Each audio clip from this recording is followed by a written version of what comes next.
The king's words cut through the room like the strike of a gavel, shattering the suffocating tension that had settled in the air. Even the ancient stone walls of Buckingham Palace seemed to tremble at the sound. This was no longer the gentle reproach of a husband to his wife. It was the cold, irrevocable command of a monarch to the woman he had once placed beside his throne. Behind those words lay a truth few could have imagined. King Charles III had uncovered evidence that Queen Camilla had secretly diverted part of Queen Elizabeth II's personal fortune and priceless heirlooms treasures inextricably tied to the history and legacy of the House of Windsor for the private gain of the Parker Bowles family. The leak, whispered from within the palace itself, landed like an earthquake in royal circles. This was not merely overstepping one's authority, it was a betrayal of the trust Charles had placed in Camilla for decades. In the days after he first learned the truth, the king's silence was described by those close to him as terrifying. He locked himself away in his study, personally reviewing every document, every clause in his late mother's will. Each line he read felt like another blade driven deep into his heart. In the world of royalty, where every detail is orchestrated to maintain a flawless public image, this revelation was the equivalent of a bomb detonating in the heart of the monarchy. If exposed, it would not only ruin Camilla's reputation, but also undermine the credibility of the entire British royal family. And so, in one decisive moment, Charles made an irreversible choice: strip Camilla of all royal privileges and order her to leave the palace immediately. That afternoon, Buckingham Palace was cloaked in an unusually heavy stillness. The echo of guards' boots on the marble corridors mingled with the steady tick of a grandfather clock, each beat counting down to a fateful moment. In his study, Charles sat behind a weathered oak desk, the dim light from a tall window falling across a neat stack of files stamped "Confidential." Normally, the king was methodical about reviewing the royal family's financial reports, but something compelled him to open this folder before his secretary could even explain. The first page appeared ordinary enough, just inventories of jewelry and assets. But on the second page, his brows drew together. There, in black and white, were official records confirming the transfer of ownership of certain priceless items, including crowns and diamond sets once synonymous with Queen Elizabeth II, into a private trust named the Parker Bowles Heritage Trust. Even more staggering, the next list revealed vast rural estates stretching across tens of thousands of acres, once part of the royal family's conservation holdings, now reassigned to individuals in Camilla's personal circle. Charles leaned in, scrutinizing each signature. They were not his. They were Camilla's, accompanied by the red seal of senior officials who had long been counted among her confidants. Each line was like a chisel against the stone of his mind. Each figure, an irrefutable testament to a brazen abuse of authority. It was as though someone had quietly stolen a piece of the monarchy's very soul while he still sat upon the throne. Flipping through more pages, the king found records of antique furniture, historic paintings, and artifacts from the royal collection, not merely valuable, but steeped in the memory and history of generations, also reassigned through subtle legal maneuvers.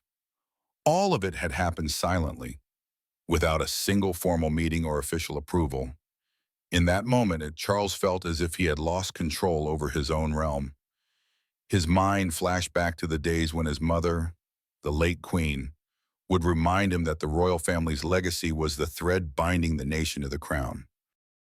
And yet here it was, slipping from his grasp not through external threat or political upheaval, but because of the very woman he had defended above all others. Closing the final file, the air in the room seemed to grow heavier. The initial shock hardened into an icy fury. Charles understood, with a clarity that chilled him, that from this moment on, what he had just read would alter not only his marriage, but also the way history would remember the Windsor reign. For Charles, this was far more than a dispute over property. It was a blow struck at the deepest part of his soul, the place where sacred memories of family and loyalty were kept. Night after night, the king lay alone by the towering window of the palace, the warm amber light casting shadows across a face lined by time and weariness. Outside, the Buckingham Gardens lay as still as ever, but in his mind echoed the footsteps of his mother, Queen Elizabeth II, walking beside him in that very place. He could still hear her voice, firm yet tender, when she had told him, "You must protect the values of this family at all costs." Now those words cut into him like a cold blade, sharpening the edge of his regret. Charles knew all too well how much he had sacrificed to see Camilla crowned queen.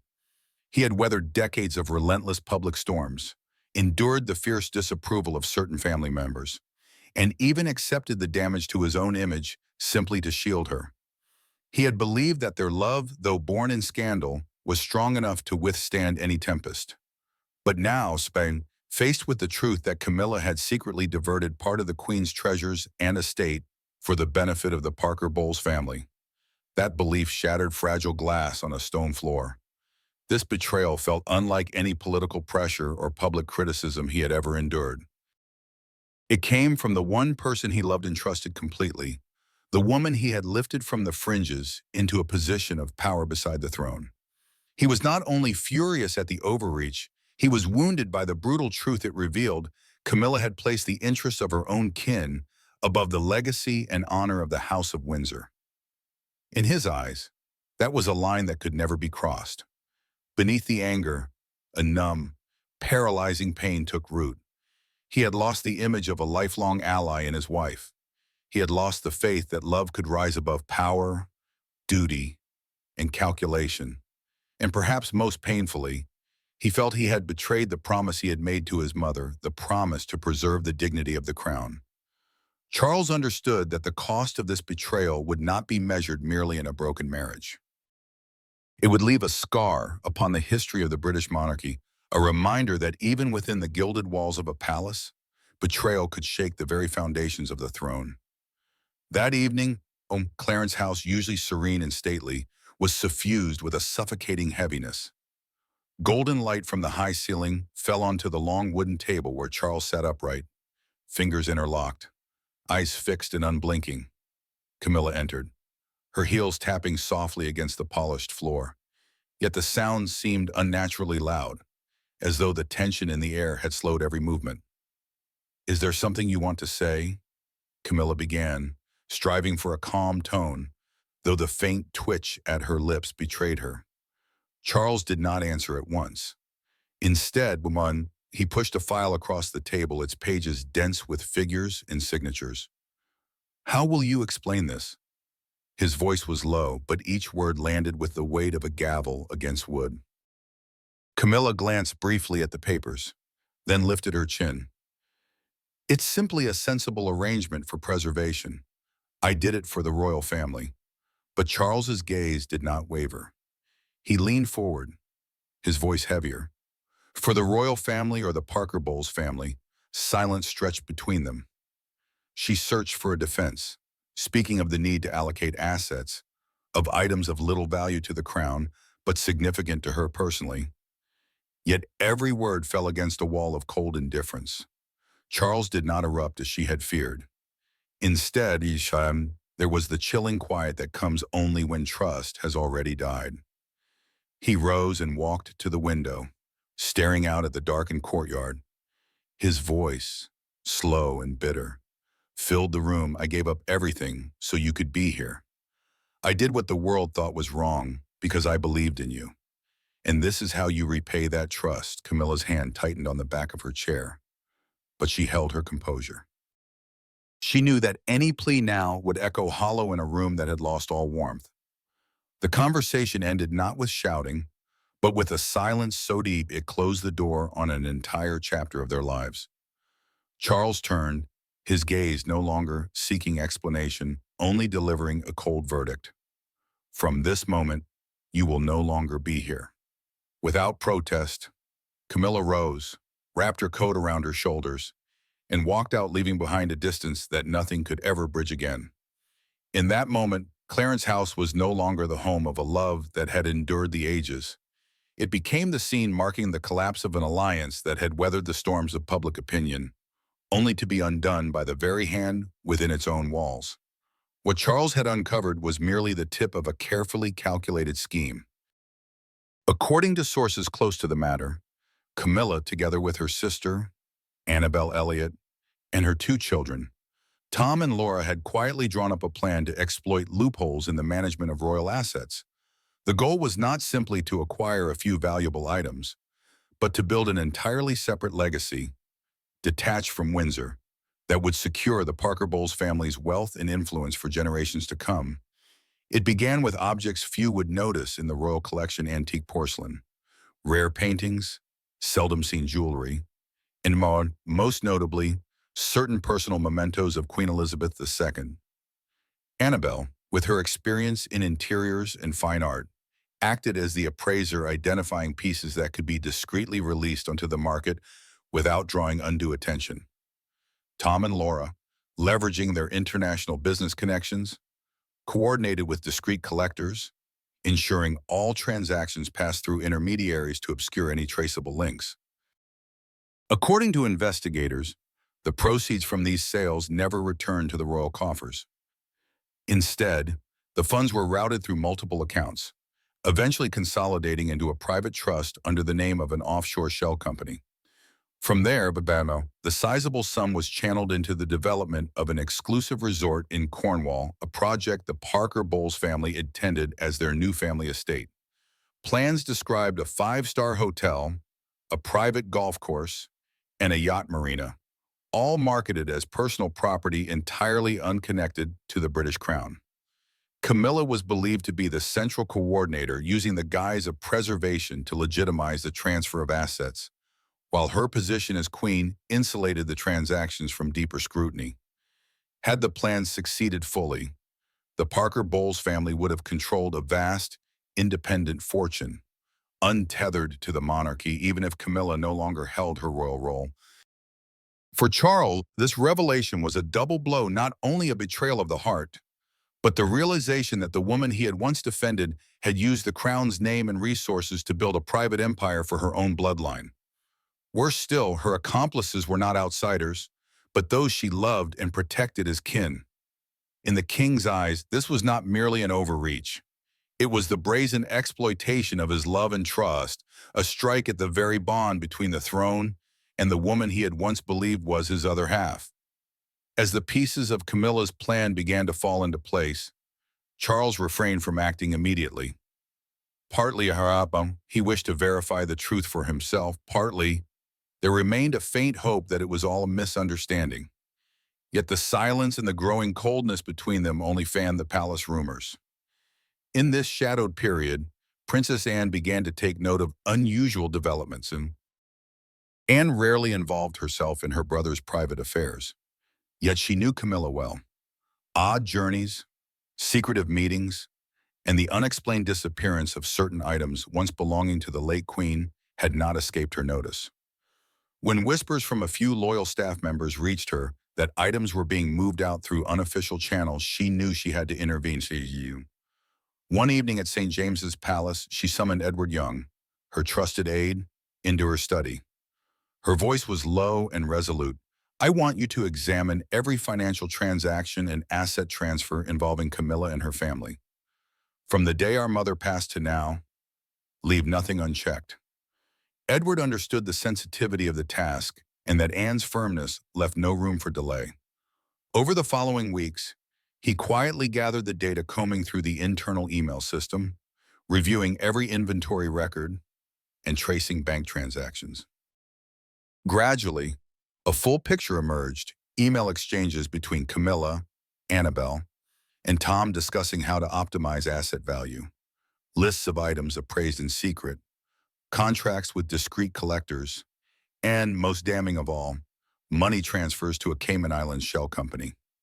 Anne compiled every fragment into a thick dossier, each page a deep incision into the truth. She knew the moment had come.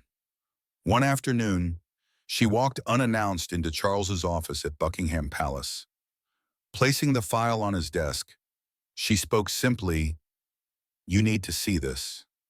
Charles turned the pages slowly. His expression shifted from doubt to shock to a heavy, leaden sorrow. The figures, contracts, and emails lay before him like blades, cutting through the last barrier of protection he had held for Camilla. As Charles closed the dossier, he remained silent for a long time.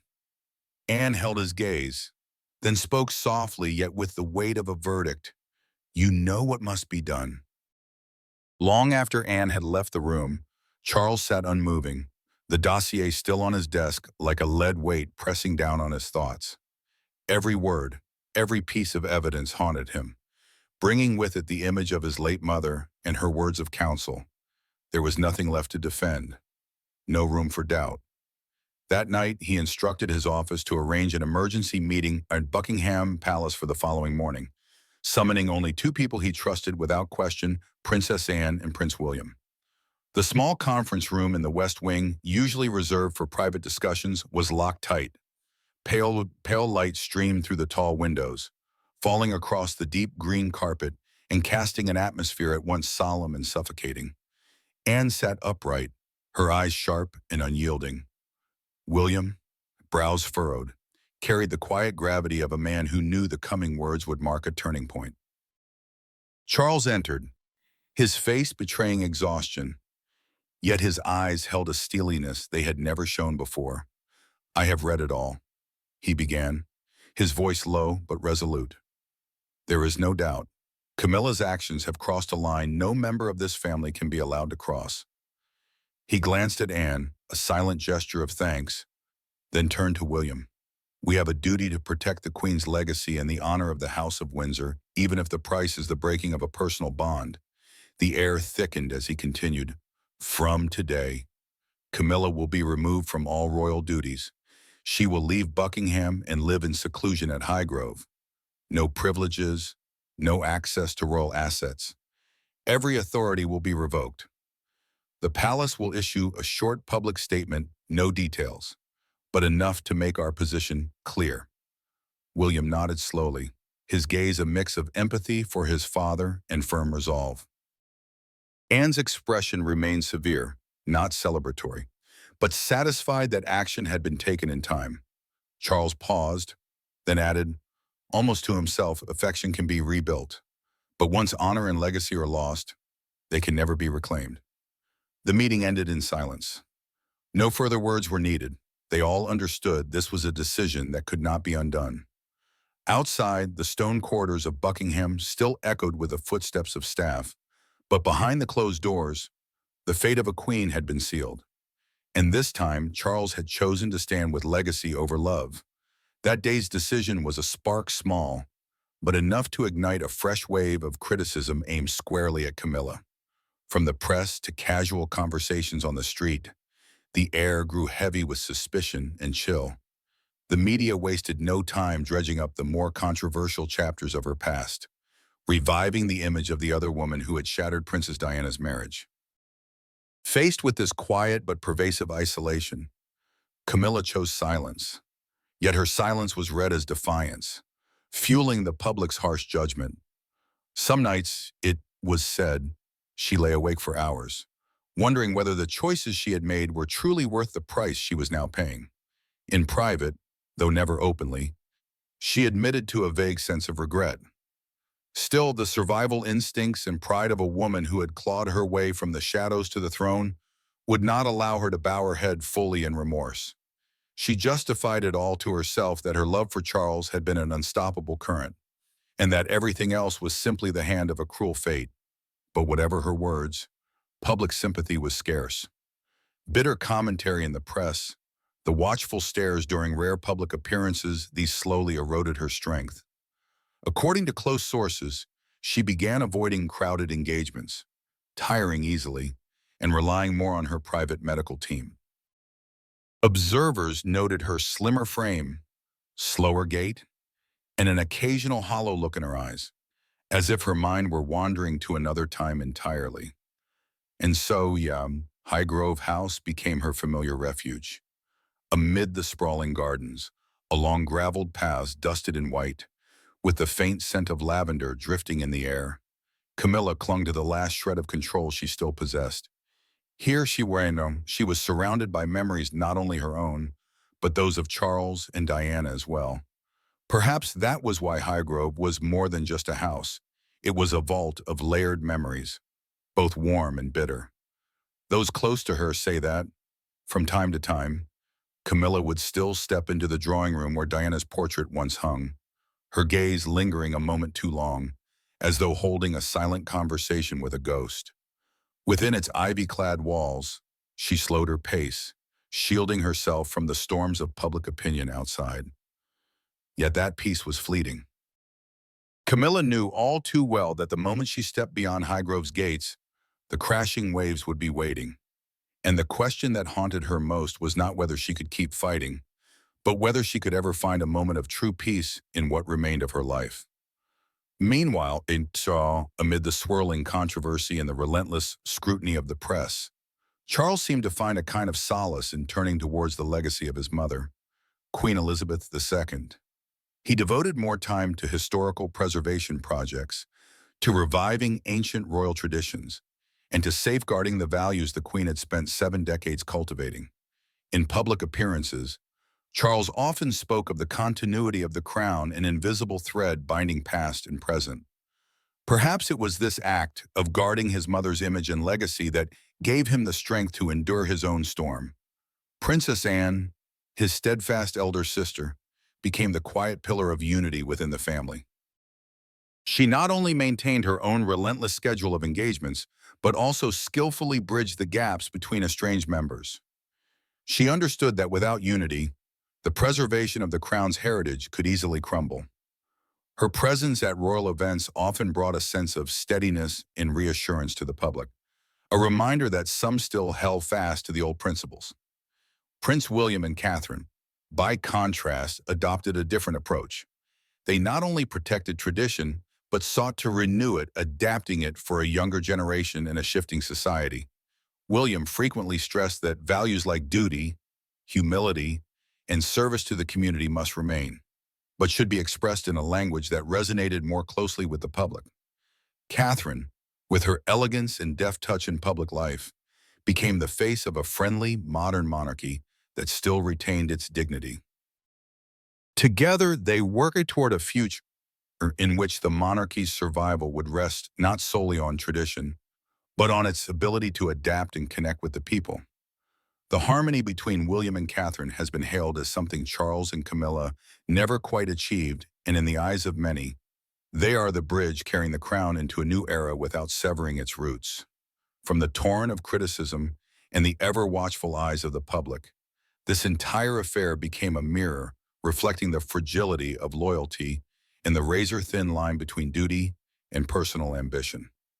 Inside the royal household, there was a shared understanding those who put personal gain above the honor of the family would inevitably pay the price. Ambition can be a driving force, but when it crosses the line, it becomes a blade that severs the bonds of trust woven over generations. This episode was not a mere scratch on the monarchy's image, but a searing reminder that every action, whether by a senior royal or someone on the fringes, can ripple outward to touch the collective legacy. Crucially, this time, instead of allowing division to spiral as it had in the past, the royal family chose another path. They stepped out before the public as a united front, methodically shifting the narrative. Images of the key members side by side, smiling, attending major events together, all served as a clear message: the inner circle remains solid, ready to protect its own.